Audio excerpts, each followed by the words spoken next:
It was a mixture of elation, but also terror that we had promised something that, in my head anyway, looked amazing, and now we were going to have to deliver it. We'd done our first assembly and it was a very rough cut.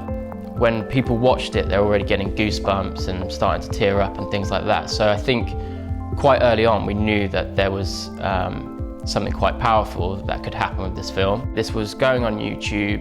It speaks the language and grammar of YouTube and their audience. We're all familiar with the photo a day as a kind of a way to mark the passage of time and see the impact on a person, but use the video aspect of that to tell the story of something that was going on around them.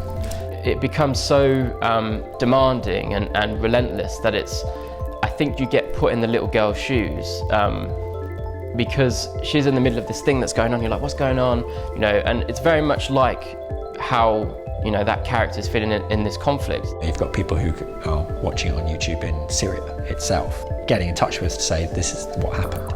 We wanted Natasha to do some of the news readings. So we sat her down and said, oh, do you want to watch the rough cut? So there's a bit of context. And she just sat and watched it and burst into tears.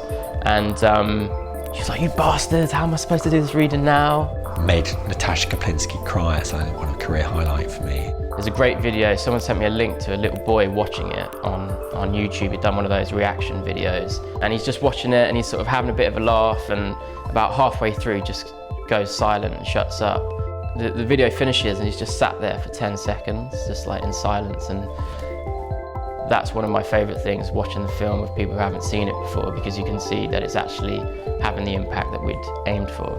There's something about watching a story unfold that allows people to connect in a way that perhaps they couldn't otherwise, or we just don't have time to otherwise. And do that in 90 seconds is quite a challenge, but when you pull it off, it works pretty well.